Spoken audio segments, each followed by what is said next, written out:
Avon Resources Limited is a gold exploration company with significant projects in British Columbia and the Yukon, trading on the TSX Venture Exchange, symbol ABN, and the OTCQB, symbol ABNAF. Surrounded by world-class gold deposits and mines, Avon's 23,000 hectares Forest Kerr Gold Project is located in the heart of the Golden Triangle in northwestern BC. For more information, visit us at avonresources.com.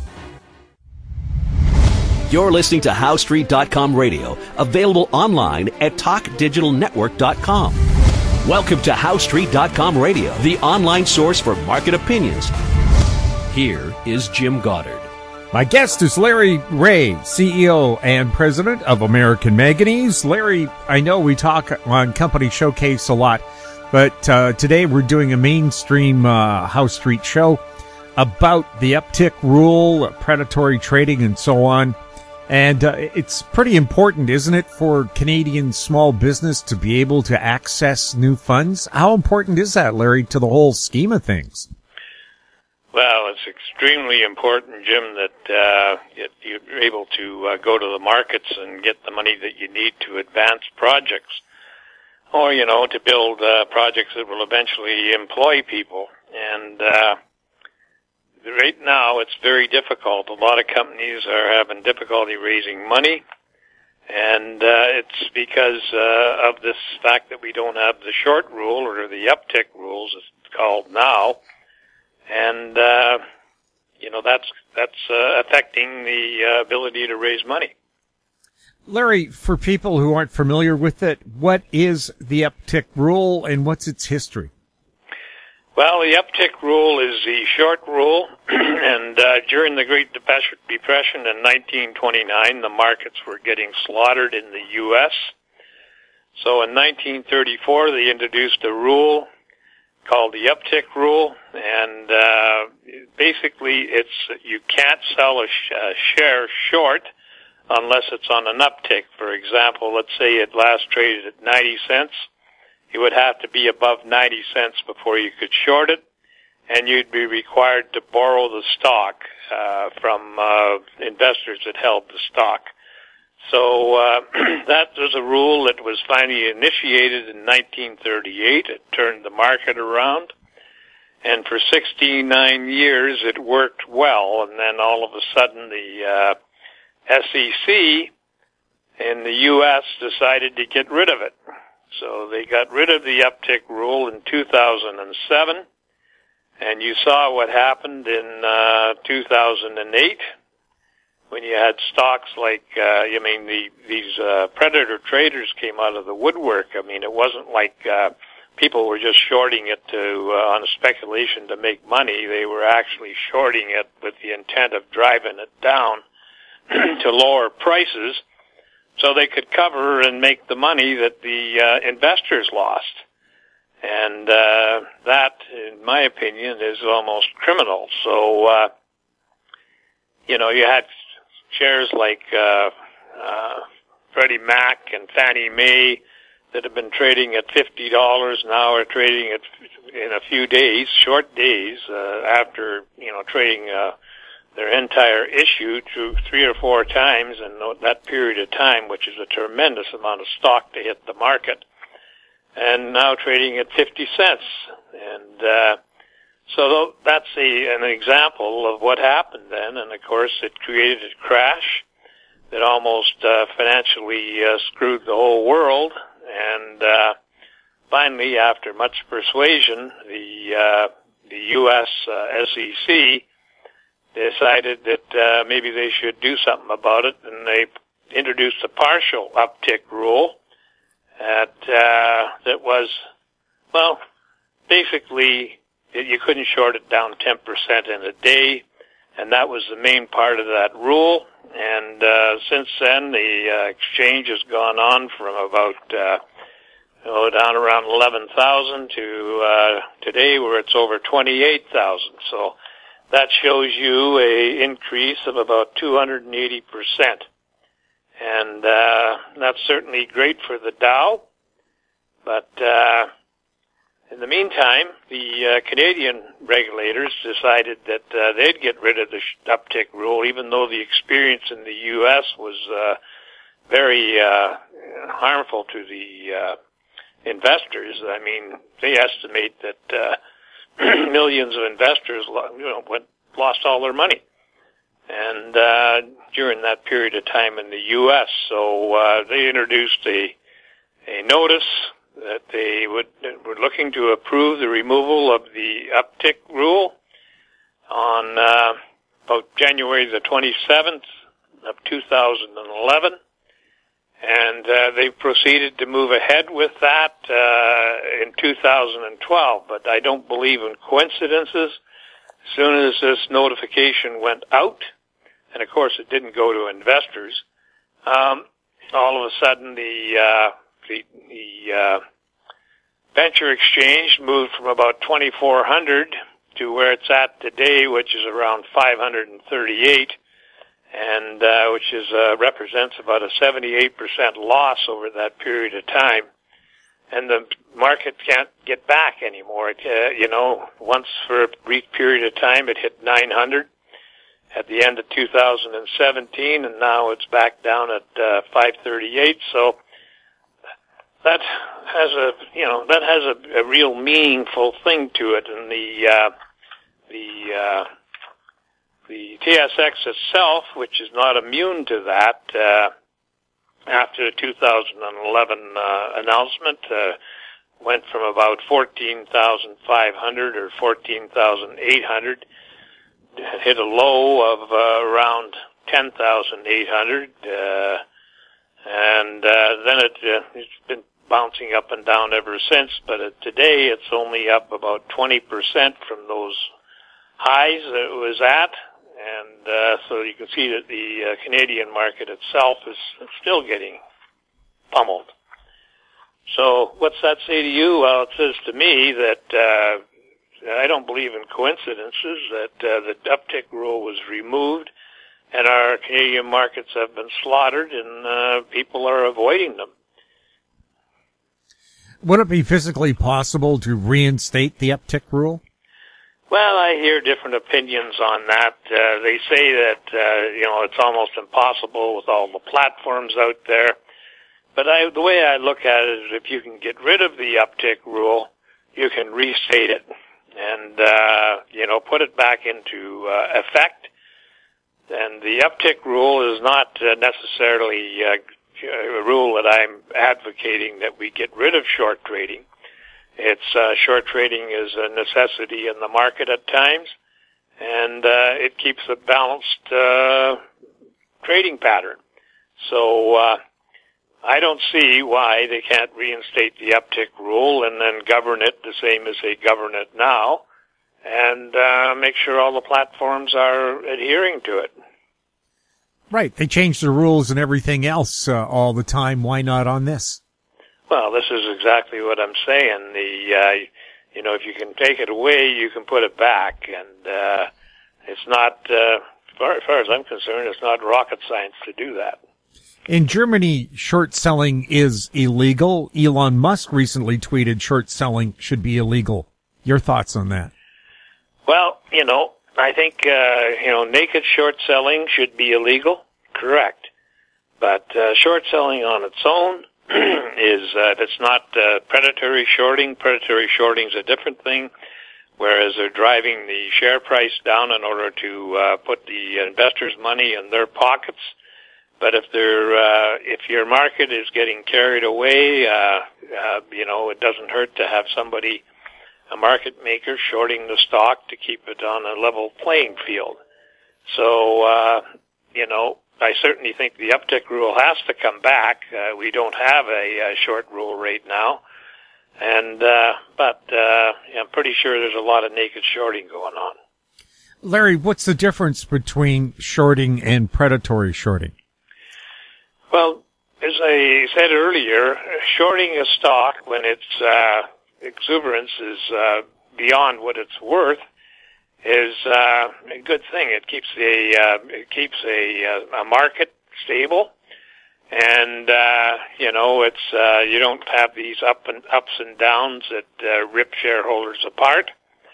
But predatory trading is, they're only interested in making money on the short side, and they can gang up in groups or, consortiums and short a stock almost into oblivion if there's no uptick rule.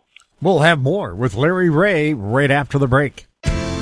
Engineer Gold Mines is focused on the exploration and development of the historic high-grade Engineer Gold Mine situated 32 kilometers southwest of Atlin, British Columbia. Engineer Gold Mines is fully permitted for surface and underground exploration with the 2019 drill program now underway.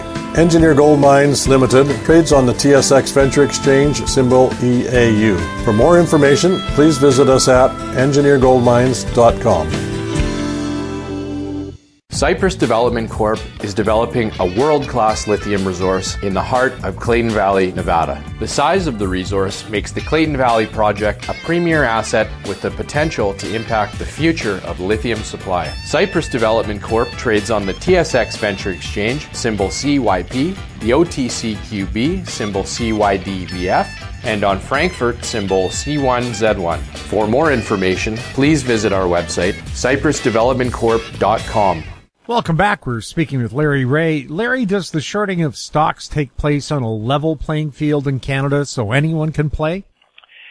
Well, using the word level playing field makes it sound like it's a reasonable proposition.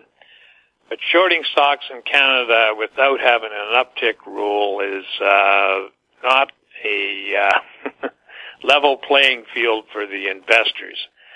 Where you can short stocks. I know there's no rules, so there's no requirements, but some of the brokerage firms say that they have to borrow the stock before they can short it, but I don't see that in writing anywhere. And I'm not sure it's an even playing field even when it comes to that. Maybe if you're an outside investor that wants to short stocks, you have to do that. But the house itself is governing itself. It's like the fox in the hen house. And, so the reality is, I don't think that if you don't have a rule, then you can't say there's a requirement to borrow stock. So, it's not a level playing field. Certainly the investors themselves are on the receiving end of that, and I mean the receiving end that they receive all the losses, and that has to change. Are day traders, in the eyes of the tax man, operating a business where tax would be assessed on 100% of their profits? Well, I think that rule for the tax man is the same for anybody that's playing the market long. For example, if you're making more money playing the market than you are with the salary that you're getting that's coming in, that can be counted as income. And I think the same thing goes if you're shorting stocks and you're making a lot more money than your salary, then that would probably be ruled as income. Are there positives and negatives to having shorts in the market? Well, the positives are that, as I mentioned earlier, you get rid of the short-term fluctuations in the market. That that if you happen to be in the right place at the right time, you can make money on that.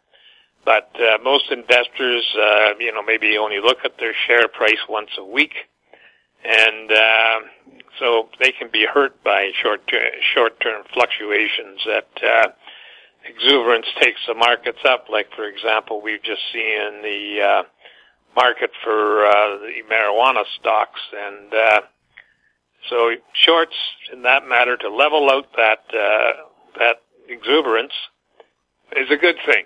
You don't have the market fluctuating up and down, which if you have stop losses, can wipe you out overnight.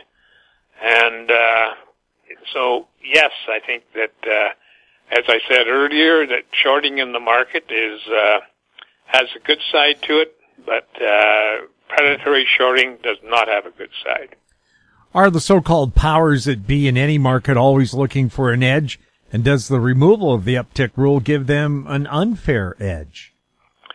Well, I think it gives an unfair advantage to people that are sitting there trading all day long and have access to immediate trades, algo trading and all these different things. That's an advantage, and you'd have to wonder sometimes if perhaps getting rid of this uptick rule was a conflicted idea, and that's about all I can say on that. Does a logarithmic trading in the junior markets make any sense? No, there's not the liquidity in the junior markets, and especially now you're seeing less and less liquidity. And, small amounts of stocks can do a great amount of damage, and especially on the short side. So, the reality is that there's no regulation.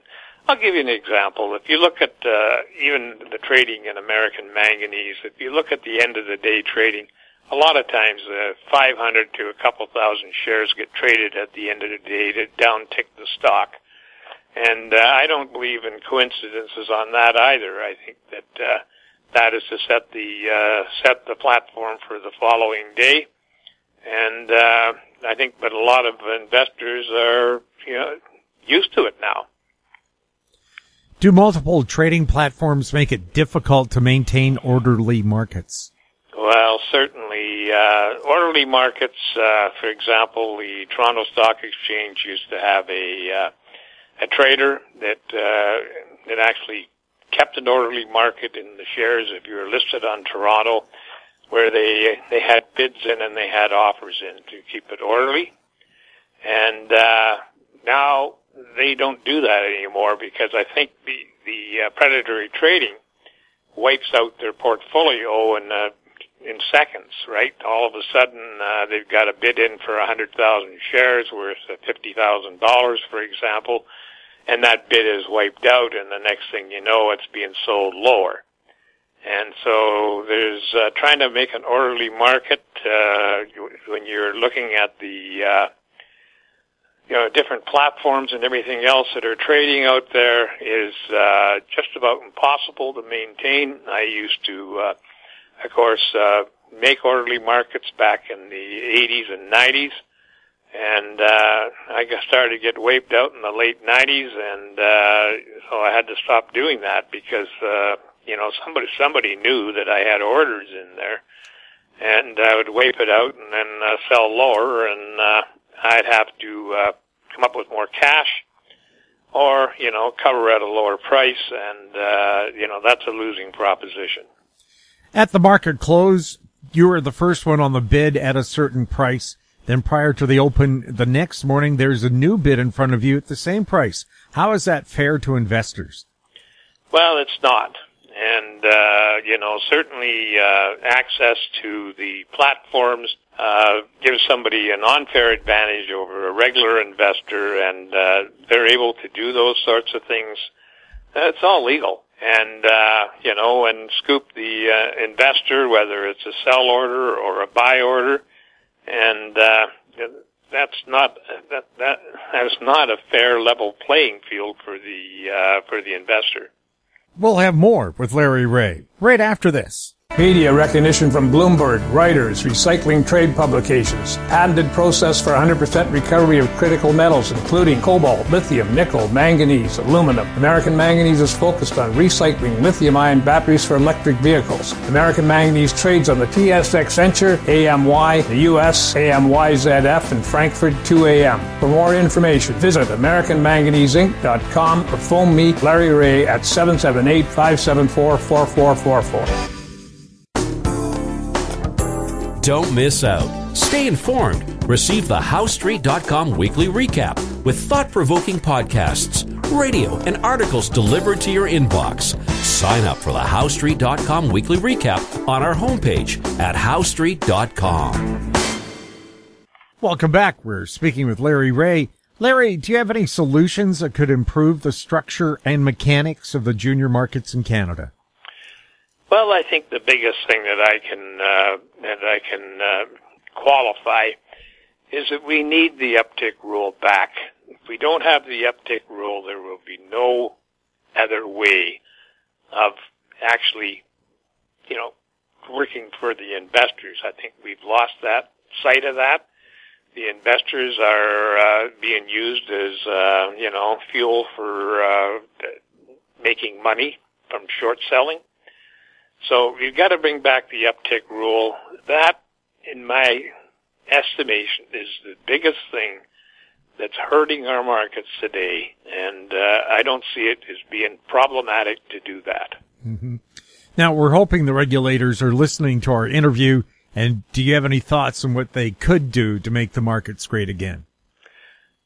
Well, what they could do is, realize that bringing back the uptick rule is, like I said, is not rocket science. I mean, they police the markets. They look for stocks that uptick more than 20% a day. They can look for stocks that are getting hammered more than 20% a day in the same light, and investigate those trades. And if it's a concerted effort to drive the stock down, and that's what predatory trading is all about, then yes, bring back the uptick rule, and I think make it a level playing field again. Get the investors back in the market. God knows, probably 90% of the investors have left the market, and it'll take 10 years to get that number back again. Larry, people want to know about American Manganese. Where can they go to find out more? They can go to our website at AmericanManganeseInc.com. They can, by the way, we're traded on the Toronto Venture Exchange under the symbol AMY, the U.S. under the symbol AMYZF, and we're traded in Frankfurt under the symbol 2AM. You can reach the company at 778-574-4444, or you can email me at LREAUGH@AMYMN.com. Larry, thanks a lot for your views on this. Well, thanks, Jim. My guest has been Larry Reaugh, CEO and President of American Manganese. He was speaking to us from Vancouver. If you have any questions for Larry or any of our other guests, you can send them to info@HowStreet.com. Find us on Twitter @HowStreet. You're also listening to us on Facebook. I'm Jim Goddard. Thanks for listening. Comments made on HowStreet.com radio are an expression of opinion only and should not be construed in any matter whatsoever as recommendations to buy or sell any financial instrument at any time. Available online at TalkDigitalNetwork.com. HowStreet.com radio is a production of HowStreet Media Incorporated.